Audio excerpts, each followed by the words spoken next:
Damos início a mais um programa da Anatomia do Poder, que há mais de 12 anos vai ao lar de brasileiros de todos os estados do Brasil, do Distrito Federal, para mostrar o que é o poder público, privado, acadêmico, cultural, sindical, universitário, aqueles que, enfim, estão e por aqueles que estão no exercício do poder. Hoje eu tenho o grande prazer de ter como minha convidada a doutora Silvia Mello, querida amiga de algumas décadas, só para que não haja problema com os nossos telespectadores. Eu a conheci no Jardim da Infância, por isso eu posso falar, são algumas décadas, e que é presidente executivo da União dos Vereadores de São Paulo, uma organização extremamente forte que de centenas de municípios de São Paulo estão todos vinculados, os vereadores de cada cidade, à União dos Vereadores de São Paulo. E nós vamos conversar sobre essa entidade da qual ela é presidente executiva e que também existe há dezenas de anos.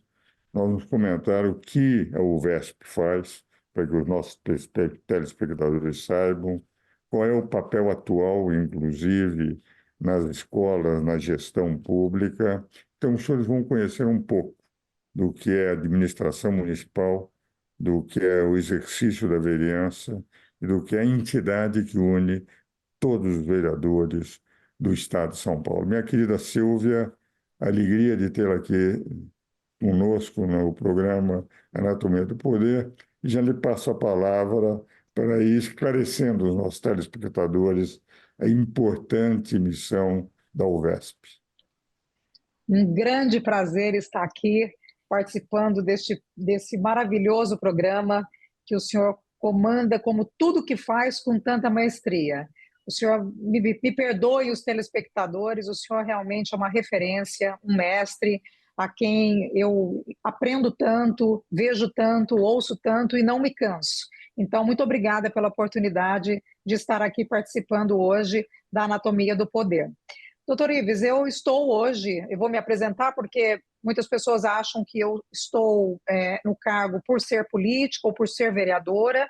Não sou jornalista por formação, mas me apaixonei pelo tema da política e o nosso partido, como diz o meu presidente do Conselho Gestor, o Sebastião Miziara, que é meu outro mestre, o nosso principal partido é o municipalismo. Então, nós realmente defendemos um município forte, independe de partidos, independe disso. E diante disso, hoje ao lado dele, ele como presidente do Conselho Gestor e eu como presidente executiva, nós fazemos aqui um trabalho em prol dos municípios. Além da UVESP, que já tem 47 anos, é uma entidade de 47 anos, a gente faz um trabalho muito forte hoje, voltado, doutor Ives, para a questão realmente de capacitação. A gente só entende que a gente consegue ter uma boa vereança ou um bom gestor desde que ele tenha a sua principal arma. E para nós, o principal poder dele é a sua capacitação. Por isso, inclusive, a UVESP, nesse novo momento de reformulação, ele traz agora a escola UVESP, né? Nós temos a escola que a gente faz cursos a cada 15 dias, a gente promove cursos para capacitação, não só do legislativo, a gente abriu também para o executivo, para gestores, e também tivemos a iniciativa de criar o Prêmio Efetividade Pública, o que é o Efetividade Pública? Também nos unimos a uma universidade, a Unianchieta, com doutores e mestres especializados em gestão pública, para que possam realmente trabalhar efetivamente a questão dos problemas que os municípios enfrentam. Na verdade, doutor Ives, os municípios, o estado de São Paulo, que tem 645 municípios, ele é composto por pequenos municípios. 519 municípios são abaixo de 50 mil habitantes. Então, são municípios que enfrentam muitas dificuldades. As dificuldades são as mesmas, só que proporcionalmente para cada tamanho. Agora, por exemplo, entrou este ano em vigor a nova lei de licitação. Uma cidade, hoje, por exemplo, eu recebi a Câmara Municipal da cidade de Oscar Bressani, um município de 2.800 habitantes. Ele tem que implementar a lei dele exatamente como a Câmara Municipal de São Paulo. Ele tem a mesma obrigação, porém, ele não tem a capacidade, eles têm 2 funcionários para fazer esse trabalho na Câmara Municipal. E muitas vezes a população não consegue entender e absorver muito isso e critica que não foi feito da maneira correta. Então, fica muito difícil, doutor Ives, quando esse é o nosso papel da nossa entidade, de poder levar para essas câmaras ou prefeituras, menores principalmente, esse nível de conhecimento e de treinamento para que possa realmente, na ponta, atender a sociedade da melhor maneira possível. Agora, Silvia, isso me parece importante. Você sabe que na base dos meus primeiros estudos, ainda na década de 60, quando eu presidi em São Paulo o Partido Libertador, no Diretório Metropolitano, aquele único partido parlamentarista que havia no Brasil à época, e deixei de fazer política, do que nunca me arrependi, com o ato institucional número 2, e aí eu entendi que criar 2 conglomerados políticos afastava aqueles partidos que tinham realmente uma programação. Mas, na época, sempre preocupado, eu e o João Pessoa de Albuquerque, que era o presidente do Diretório Verde Aldal, estávamos vinculados ao IBAM, Instituto Brasileiro de Administração Municipal, com sede no Rio de Janeiro. E sempre lutamos pelo municipalismo. Porque, se nós analisarmos a própria Constituição brasileira, que deu agora, em 88, ao município status de entidade federativa, decorreu quase como uma exigência que vem desde a fundação dos primeiros municípios brasileiros, ainda no quinhentismo, porque o Brasil viveu do municipalismo naquela época. São Paulo deu metade do Brasil ao Brasil, além do Tratado de Tordesilhas, era um município, pequena cidade de São Paulo, fundada, quando da fundação, muito menor do que São Bernardo da Borda do Campo, que era aquele ao lado de São Vicente, o que estava acima da serra. Então, o municipalismo representa efetivamente a origem e o destino em principal, como dizia o Aires Fernandino Barreto e muitos outros, nós vivemos no município, não vivemos no Estado, nem na União. Não é? Então, esse papel que vocês exercem é um papel muito importante. Agora, o que é que você considera hoje a grande crise do municipalismo em relação? É um problema de escassez tributária, é um problema de destinações incorretas de receitas, ou é um problema de, talvez, excesso de municípios, alguns com dificuldades? Qual é, na sua opinião, como profunda conhecedora do municipalismo, o maior problema que enfrenta o municipalismo brasileiro? O senhor citou uma questão muito importante, que é a questão da receita. Como o senhor disse, tudo acontece no município, só que toda arrecadação, na verdade, o bolo fica muito pequeno para o município. E aí gera uma crise muito complicada para eles, porque, na verdade, muitos municípios ficam na dependência, doutor Ives, de emendas parlamentares, buscar alguns apoios, alguns acordos que acabam travando o município, né? Eu, sinceramente, trabalho há 25 anos, eu comecei na área política, no CEPAM, no Centro de Estudos da Administração Municipal, e fiz muitos trabalhos, exatamente, e fiz muitos trabalhos com o IBAM também. Só que a gente vê daquela época, de quando eu trabalhei, né, até peguei a época de um governador muito conhecido como municipalista, na época talvez muito exaltado nessa área, que foi Orestes Quercia. Daquele período para cá, a gente vê uma mudança muito drástica na questão dos municípios. Realmente, este ano, doutor Ives, neste ano específico, eu sinceramente nunca vi uma crise tão afetada nos municípios de arrecadação.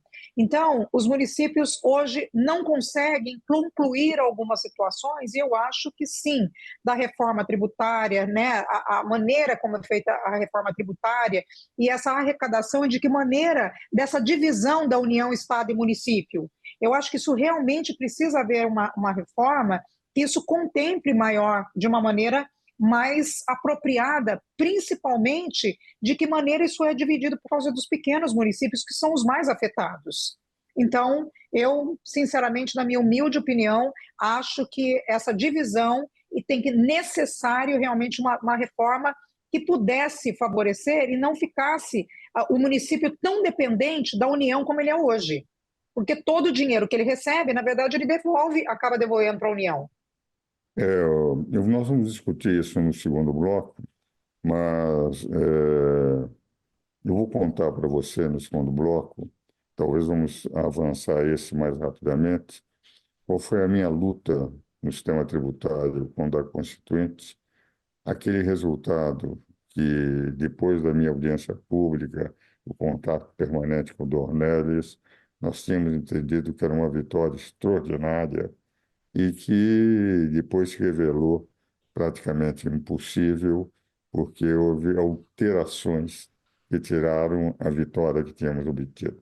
Vamos agora aos nossos comerciais e eu vou começar explicando para depois saber se você está ou não está de acordo. Damos continuidade ao nosso programa Anatomia do Poder, hoje entrevistando a presidente executiva da União dos Vereadores de São Paulo, uma querida amiga e competente administradora da União de todos os vereadores, 645 municípios do estado de São Paulo. Como eu faço em todo o programa, eu ofereço um livro. Esse é um livro em que chama-se Parlamentarismo Monárquico, mas é a defesa do parlamentarismo em si. Lispirart, quando ele escreveu o seu Democracias na Universidade Yale, ele procurou examinar quais eram as democracias mais estáveis do mundo. Encontrou 20, das quais 19 parlamentaristas e só os Estados Unidos presidencialistas. Então, eu procuro mostrar no livro que eu vou mandar para você amanhã. Muito obrigada. Mas, Silvia, o que eu estou querendo colocar é o seguinte. Quando a Constituinte, eu fui convocado para uma das primeiras audiências públicas, a convite do Ornelis, que era o presidente da Subcomissão de Tributos. E a minha defesa era de que nós estávamos, naquela ocasião, com 60% da receita tributária indo para a União. E 40% tinha que ser dividido entre todos os estados e os 3.900 municípios, aproximadamente, que existiam à época. Nós lutamos e conseguimos colocar um aumento do fundo de participação, indo de 33 para 40, tanto dos municípios quanto dos estados, para aumentar uma participação muito maior, praticamente de metade, quando nós chegamos em relação ao IPI e o ICMS. Para nós reduzirmos a isso, o que nós pretendíamos ter conseguido o Dornelles, o Paturi, aquele Fernando Bezerra, que era quem era o relator, reduzir para ficar a União não com 60%, mas 45%, ficariam os estados com 35%, o que nos levaria, ou com 30%, que nos levaria a 75%, e os municípios com 25% da receita. Nós entendíamos que, com o aumento do fundo de participação para os municípios, e que houve um aumento em relação à Constituição anterior, tanto do ICMS, quanto do IPI, quanto do Imposto de Renda, nós chegaríamos a um equacionamento razoável da distribuição da carga tributária. Ocorreu, entretanto, que com a criação do COFINS e do PIS e do FIM Social indo de 0,5% para 7,65%, e o PIS foi de 0,65 para 1,65, nós passamos a ter, evidentemente, de novo a União chegando a ter 60%, sendo que PIS e COFINS não eram partilháveis, o que vale dizer, tirou dos outros tributos e acrescentou a receita. E nós hoje estamos com o mesmo quadro que estávamos anteriormente.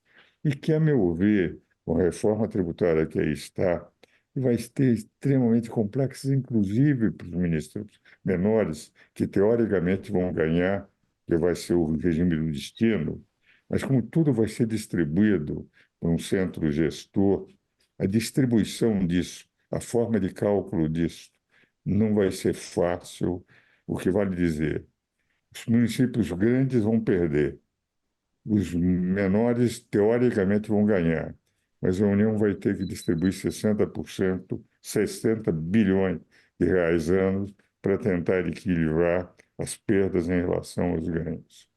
Então, eu tenho a sensação que essa luta de ter receita maior, menor da União e maior para fortalecer a federação e não concentrar todo o poder na União, praticamente desvirtuando a federação, é uma luta que não é só nossa, de professores de direito tributário, deve ser uma luta de vocês na UVESP. Eu quis trazer isso para mostrar que a batalha tem que continuar e agora muito mais grave no momento que aparecer a legislação complementar, de que forma os recursos do IBS, do CBS, da CBS serão distribuídos entre entidades federativas.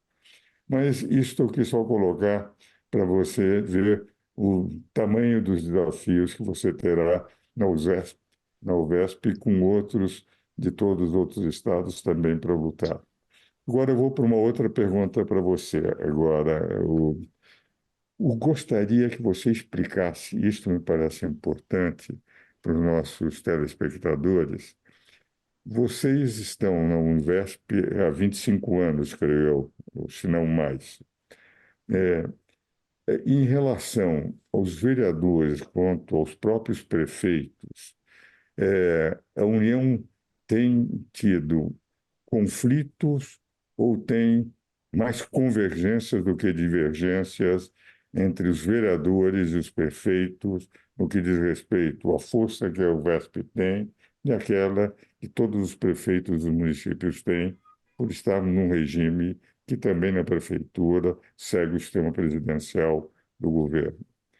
Como é que você vê essa relação da UVESP com os vereadores e principalmente com os prefeitos de todas as cidades? Doutor Ives, primeiro eu queria agradecer a aula que o senhor deu aqui, desde quando o senhor faz esse trabalho, e essa é uma luta constante realmente, e a gente tem muita preocupação de como é que isso vai chegar na ponta, né? A coisa no papel é uma situação, mas na prática é bem outra. Então, o que o senhor levantou aqui é uma questão real e preocupante e que a gente está sempre em processo de alerta. Então, a gente está sempre tentando dialogar, discutir esse tema para que a gente realmente não desista e a gente não possa ficar só realmente na questão dos advogados nessa área, e sim dos próprios municípios que são os mais interessados em resolver este problema. Então, esse alerta fica aqui realmente. Quanto à pergunta que o senhor acabou de fazer, a nossa entidade, apesar de ser uma entidade representativa dos vereadores, conforme eu disse no início, nós trabalhamos pelo município, pela harmonia dos poderes. Nós sempre falamos realmente sobre o poder legislativo é o principal poder, é o poder mais importante. Porém, eu acho também, doutor Ives, que os próprios vereadores não sabem o tamanho do seu poder, não sabem exatamente qual a sua verdadeira função e o que deveriam realmente fazer em muitas situações. Por exemplo, no estado de São Paulo, são 645 prefeitos e 6.913 vereadores. Quer dizer, a desproporção disso já mostra o tamanho disso tudo. Só que eles não entendem, muitas vezes, o tamanho do seu poder e da sua força e da valorização. Doutor Miziara gosta, às vezes, de citar um exemplo. Se algum juiz é atacado em alguma situação, todo o corpo dos juízes se unem em defesa um do outro de uma razão de ter sido uma situação equivocada. Se um vereador é atacado, não existe essa defesa um do outro. Pelo contrário, muitas vezes eles se atacam. Eu tenho feito um trabalho, inclusive, em defesa da mulher na política, um trabalho forte, e tenho percebido, pasme, doutor Ives, quando uma mulher é presidente de uma Câmara, muitas vezes ela vai cerceando o trabalho de outra vereadora dentro da Câmara, ela persegue a colega, ao invés de se unir, ela faz um trabalho contrário. Então, assim, tem alguma coisa de errado nessa situação. Agora, nós, como entidade, trabalhamos pela unificação dos poderes, claro, obviamente que uma oposição é necessária, muitas vezes saudável, mas uma oposição de uma fiscalização, talvez, do legislativo no executivo, não simplesmente por partido, questão partidária ou nada disso. Nós trabalhamos, sim, para que eles façam isso. A gente vive um momento difícil, né, doutor Ives, de polarização muito complicada. Então, muitas situações, não é porque o legislativo não convive bem com o executivo, muitas situações de uma questão partidária. O senhor é um mestre do direito, eu aqui fico pensando, eu tenho 50 anos de idade, o Brasil nunca foi um país, como se vê hoje, como era um país que tinha muitas questões, inclusive de centro, né? Hoje você praticamente não vê mais um centro. Você, assim como no mundo hoje, praticamente o mundo está dividido entre direita e esquerda, mas é uma maneira, às vezes, prejudicial para os países. Né? Eu acho que é importante, sim, né? Os Estados Unidos, por exemplo, que trabalham com 2 partidos, mas você tem que ter um equilíbrio, doutor Ives, para não acontecer o que vem acontecendo, não só no Brasil, como na Itália, uma situação muito complicada em outros países também. Então, doutor Ives, a gente trabalha, voltando pelo trabalho da UVESP, o nosso trabalho é sim pelo município forte, sempre lembrando, respeitando os poderes, nunca a invasão de um poder sobre o outro, que o Brasil hoje passa por isso, de uma invasão de poderes, e tentando fazer o trabalho que o legislativo, sim, é o seu principal poder e que a gente possa fazer um trabalho de forma íntegra e de respeito. Minha querida Silvia, eu tenho a impressão que você colocou muito bem aquele problema que eu também sinto. Os legislativos são, não sem razão, o principal poder. Por que que o Constituinte, na organização dos poderes, pôs o legislativo em primeiro lugar? Porque no legislativo eu tenho a representação total da população, situação e Exatamente. oposição. É o No retrato da executivo, população. no executivo, eu tenho, e na Constituição foi posto em segundo lugar. Primeiro aparece o legislativo, depois o executivo. Eu só tenho a maioria. E quando há segundo turno, nem a maioria. E vem o Exatamente. terceiro poder, que é o poder judiciário, que é um poder não representativo do povo, mas da lei. Ele não é eleito pelo povo. Então, o fortalecimento do legislativo, eu sou parlamentarista, desde os bancos acadêmicos, aliás, o livro que eu estou lhe mandando é um livro parlamentarista. O fortalecimento dos legislativos é a melhor forma de fortalecer a democracia. Quanto Sim. mais nós fortalecemos o executivo, o legislativo, as câmaras, as assembleias legislativas, como os deputados, o Senado, tanto mais fortalecemos a democracia. Então, eu estou plenamente de acordo com você e eu queria suas palavras finais para os nossos telespectadores no encerramento do nosso programa. Eu queria dizer que para mim realmente foi uma honra, porque desde menina, como o senhor disse que o senhor me conhece desde bebê, desde o maternal, desde menina eu sou sua fã e sua admiradora. E cada vez que eu ouço o senhor, ou quando o senhor me dá o privilégio de eu fazer uma visita presencial e tomar um café com o senhor, eu sempre aprendo mais um pouco, e hoje aprendi um pouco mais. Eu acho que falta um pouco, inclusive dos jovens, poderem parar e não ficar só na época do Twitter, e ter agora X, a gente poder parar e ouvir os grandes mestres, aprender com tudo isso, aprender tudo isso, para que a gente possa levar para a vida alguma coisa de valor, como eu tanto aprendo com o senhor. Meus sinceros agradecimentos por essa honra de participar desse programa ao seu lado.